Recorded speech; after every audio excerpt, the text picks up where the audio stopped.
Lord be with you. We're reading from the Holy Gospel according to Matthew.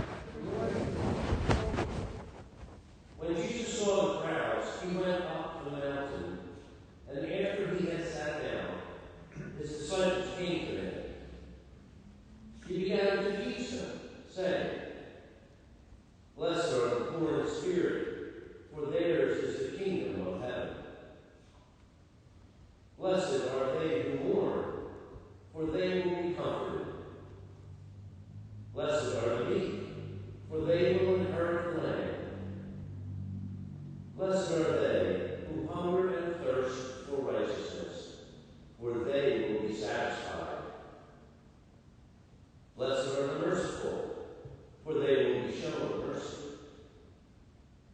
Blessed are the clean of heart, for they will see God. Blessed are the peacemakers, for they will be called children of God.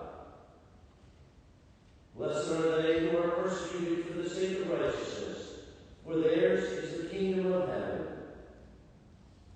Blessed are you when they insult you and persecute you and utter every kind of evil against you falsely because of me. Rejoice and be glad, for your reward will be great in heaven." The Gospel of the Lord. Praise to you, Lord.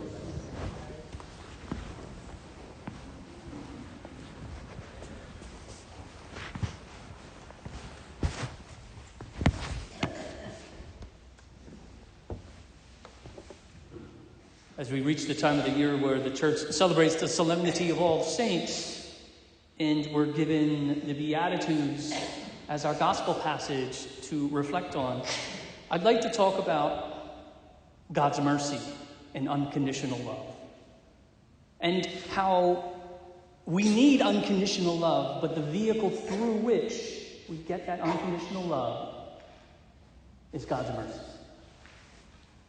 There's a story from one of my favorite saints, Therese of Lisieux, in her autobiography, and if you haven't read it, I highly recommend it.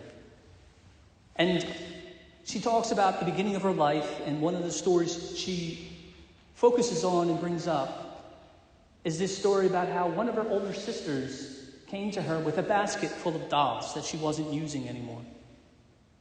And her sister said to her, "Pick one."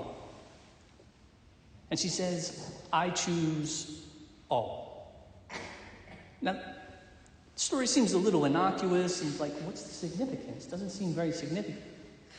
But to Therese, it was. Because this particular moment in her life, that was an illustration of who she was, her personality. She wanted to go all in. She wanted unconditional love. That's what she was searching for. And she knew she could get it from the Lord. Now we ask, well, what does mercy have to do with this?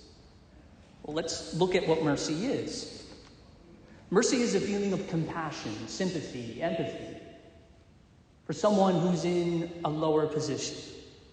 It doesn't necessarily have to be a positions of hierarchy. It can be someone who's in a lower position spiritually. Doesn't matter if it's material or not. But having that sympathy. Perhaps we're reticent. There's some tension for us to believe that about every single person we come across.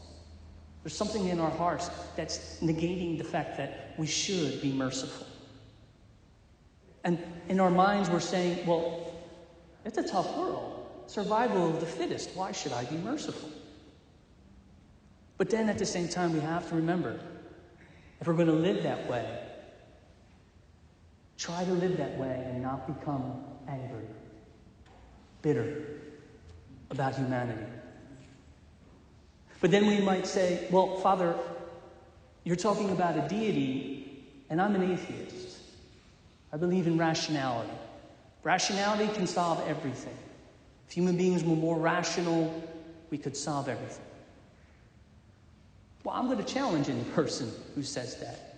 There's certainly respect to their right to have that opinion. But Even the most rational person on the planet is going to be disappointed. But by a friend, by a family member. And even the most rational person or atheist has moments where they want to transcend themselves, to go beyond themselves. I think I've told this story before. It was 2022. The Phillies were fighting for the pennant. And it was, I forget what the game was. It was probably like game 5 or game 6. And the Phillies had won 2, and I think the other one had won 2. So the Phillies needed this game.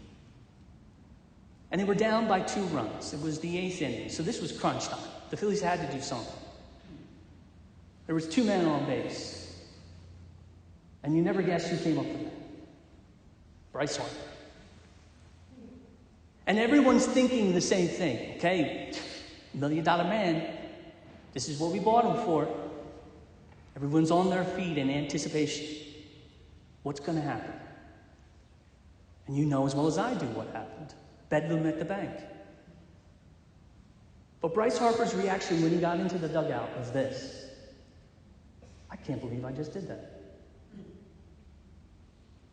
Someone who knows what it's like to practice a profession over and over again, but at the same time knows that even though he practices it every single day, he could still possibly strike it. It's just life. But on that occasion, he transcended himself. He went above and beyond. Think of it this way. When we teach our kids how to become good people, we reward heroic virtue.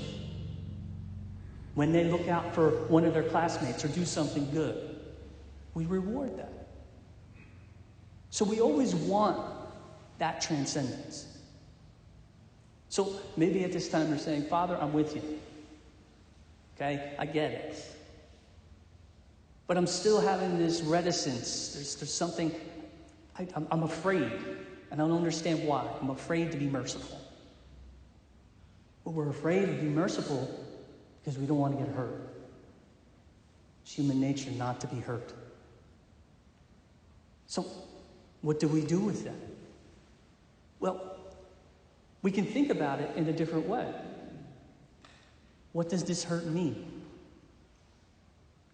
And we can think about it perhaps in this way. Maybe God is allowing me, his permissive will, this opportunity to be hurt because he doesn't want me to focus on my number one goal. My number one goal he wants me to focus on is my relationship with him. Unconditional love. I can't get that with anybody on the horizontal plane. I can only get it on the vertical. Maybe that's what we tell ourselves when we suffer. Maybe we realize that God's mercy is something that we need. And because God is merciful, we need to be merciful to others. After all, now that we've come to the belief that there is this higher power, God, and we define him as someone who's all-powerful, all-knowing, supremely good. If he tells us that he is merciful to us, and we're beneath him, of course we have to be merciful to others. Yet there's still that tension, Father. I'm not sure what to do. It's going to take a lot of work. I need a little bit of a carrot. Can you give me a carrot so I can be more merciful? And we all need that. But think of it this way. When we live in God's mercy, we pick up his habits. What do I mean by that? Think of a friend that you haven't seen in a while. And they come and they visit. And you have a great time with this friend. And then they go back to where they came from. And you find yourself talking to other people. And you're using the same quirky expressions that your friend uses. You know those little idioms that your friend uses? And your mannerisms, you kind of pick up a couple of things that your friend does. And you're like, why am I talking like that? You know, I watch people sometimes on TV, and I see, people that I like to listen to. And I find myself sometimes picking up their little quirks. Like I say the word bloody all the time. Like I'm from England or something. We all do that. That's the same thing when we live in God's mercy. When we live in His mercy, we pick up those habits. That's the vehicle through unconditional love. God's mercy.